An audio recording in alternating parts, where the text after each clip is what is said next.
तो सिद्दीकी साहब, आप हमारे साथ मौजूद थे, जिससे मुलाकात हुई, ये इंदिया दिया जा रहा था कि शायद मामला कुछ बेहतरी की तरफ बढ़ सकते हैं। फिर ये 8 रुकनी बेंच का बनना, बाकायदा तौर पर एक स्टेटमेंट है चीफ जस्टिस साहब की तरफ से कि 15 का अगर कोर्ट है तो 8 में 8-0 का आज फैसला आया। क्या हुआ? और इतलात आ रही है कि शायद मामला और ख़राब हो गए।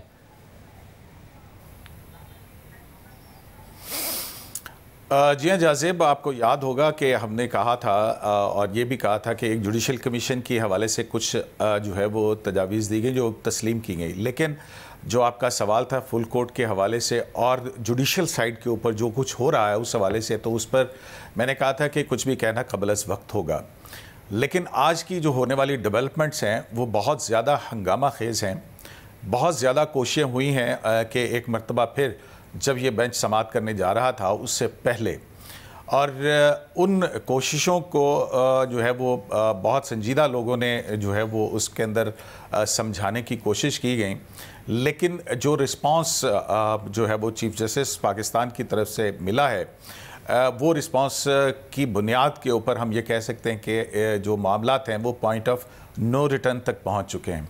और फिर अब जबकि ये पार्लियामेंट के इख्तियार के अंदर जो है वो इनक्रोच जिस तरह से आज के हुक्म के ज़रिए से फाजिल अदलिया की तरफ से किया गया है, उसने मामलात की संगीनी को बहुत ज़्यादा बढ़ा दिया है।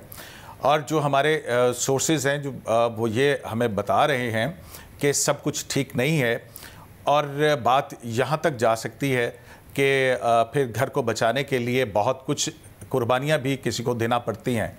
तो अब बात जो है वो उन शायद वहाँ तक पहुंच गई है जहां पर अब कोई हतमी इक़दाम जो है वो हो जाएगा। हसन मलिक साहब, मैं आपको भी सुन रहा था तो आप भी ये बात कहते नजर आ रहे थे कि पॉइंट ऑफ नो रिटर्न की तरफ मामला चला गया है। ये अचानक मुलाकात होना, बेहतरी की तवक्को पैदा होना, फिर ये सब हो जाना, ये क्या हो रहा है एग्जैक्टली? बाकी मामला बहुत ख़राब हो गए।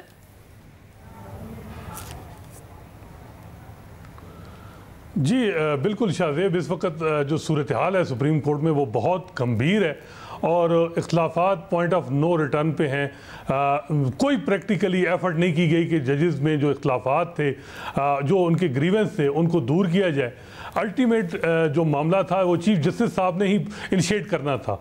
जो दूसरी साइड पे जो उनके रिजर्वेशन थी उनको दूर करना था, लेकिन वो इस तरह नहीं हुआ। जो खबरें चली कि जी वो मुतहरिक हो गए इख्तलाफात के ख़ात्मे के लिए, वो इस तरह की कोई चीज़ जो है वो प्रैक्टिकली सामने नहीं आई। जो जस्टिस काजी फैसल के साथ भी जो मुलाकात थी उसमें कोई गर्म जोशी नहीं थी। अब जो आज जो डेवलपमेंट जो क़य्यूम सिद्दीकी साहब बता रहे हैं वो इतनी यानी आप कहें कि वो ऐसी हैं कि वो यहाँ बयान भी नहीं की जा सकती। तो मेरा ख्याल है कि वो अब जो है आज इस साइड ने तो अपनी जो स्ट्रेंथ शो कर दी, कार्ड अपने दिखा दिए 8 जजेस। अब 7 जजेस के पास क्या है, किस तरीके से चीज़ों को लेके जाते हैं, अब ये देखना होगा कि कल या परसों ये चीज़ें भी सामने आ जाएंगी। लेकिन मेरा ख्याल है कि एफर्ट जो करनी चाहिए थी वो करते तो मसला हल हो सकते थे। बहुत से जजेस जो सुप्रीम कोर्ट में हैं वो चाहते थे कि चीज़ें एमिकेबली हों, और ये जो मैटर है जो चीफ जस्टिस के इख्तियारात का, अगर इसमें फुल कोर्ट बन जाता तो मे बी मेजॉरिटी जजेस की राय यही होती कि रूल्स में अमेंडमेंट हो। लेकिन फुल कोर्ट नहीं बनाया गया और अपने हमख्याल जजेस के अलावा एक जज भी दूसरी साइड पे नहीं लिया गया। ये बहुत ही गलत तसर दिया गया। और जो है वो जब आपने पूरे टिनोर में जस्टिस काजी फैसल और जस्टिस सरदार तारिक को साथ ना बिठाएं, जुडिशल कमीशन में आपकी मेजॉरिटी ना हो, तो आप जजेस की अपॉइंटमेंट जो नॉमिनेशन ही ना दे रहे हो सुप्रीम कोर्ट में, सुप्रीम जुडिशल काउंसिल में जब मामला आता है तो आप किसी के खिलाफ कंप्लेन आता है तो आप कहते हैं जी मैं साथ खड़ा हूँ। तो ये वो चीज़ें हैं जो मेरा ख्याल है कि दूसरी साइड के पास लीगली तो मुझे नहीं समझ आ रही कि उन 7 जजेस के पास कोई ऑप्शन है। गवर्नमेंट के पास भी कोई ऑप्शन नहीं है, क्योंकि चीफ जस्टिस को इख्तियारात इतने लामुतनाई दे दिए गए हैं सुप्रीम कोर्ट के रूल्स में। फिर उसके बाद जो जजमेंट खुद ही चीफ जस्टिस और उनके जो लाइक माइंडेड जजेस ने लिखी हैं उनमें इतने ज़्यादा इख्तियारात हैं। मेरा नहीं ख्याल कि कोई इस किस्म की काम हो जो चीफ जस्टिस के हवाले से हो, क्योंकि चीफ जस्टिस इस वक्त उनको मास्टर ऑफ रोस्टर कहा जाता है और हर जो फाइनल अथॉरिटी जो है उनको उनके अपने फैसलों ने दे दी है। ज़ाहिर उन्होंने खुद ने भी नहीं रूल्स बदले हैं। अलग जस्टिस मुनीब अख्तर जिनके फैसले का हवाला दिया गया, उन्होंने भी ये बात कही थी। क़य्यूम सिद्दीकी साहब, अब हुकूमत कह रही है मुस्तरद करते हैं फैसले को, 8 रुकनी बेंच का फैसला है, बगैर किसी इख्तलाफ के फैसला है। हुकूमत कर कैसे सकती है मुस्तरद, क्योंकि अगर कानून बन भी गया, अदालत का फैसला है, अदालत ने अमल दरामद कराना है कि 3 लोग मिलके बनाएंगे बेंच या फिर चीफ जस्टिस अकेले बनाएंगे, रिव्यू का और अपील का इख्तियार होगा नहीं होगा, हुकूमत मुस्तरद कर भी दे तो क्या कुछ हो सकता है?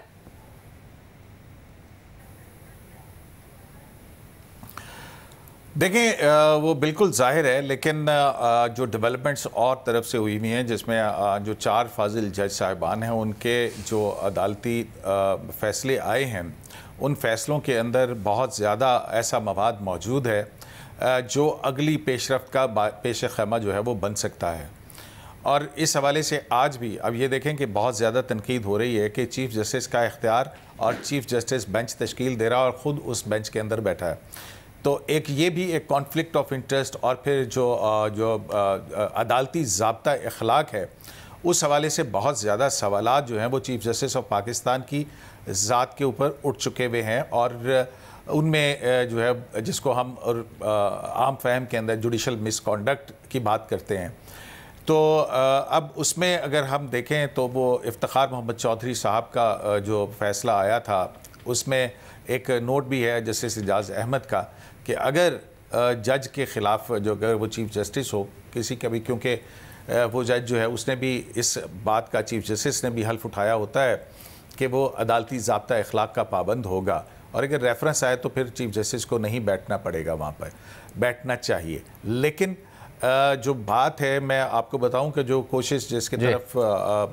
हसनात भी इशारा कर रहे थे कि कोई संजीदा कोशिश नहीं हुई है, आज बहुत संजीदा कोशिश हुई है, बहुत कुछ समझाने की कोशिश हुई है। और यहाँ तक हुआ कि समझाने वालों ने ये भी मिसाल दी हज़रत अली के दौर के एक वाक़े की कि एक माँ का केस आया कि बच्चे की कस्टडी का। तो जब दो माएँ जो हैं वो उसका क्लेम कर रही थी, तो काजी ने ये फ़ैसला किया कि इस बच्चे के 2 टुकड़े कर देते हैं। और जो असल माँ थी उसने कहा मैं आप ये बच्चा दूसरे को दे दें।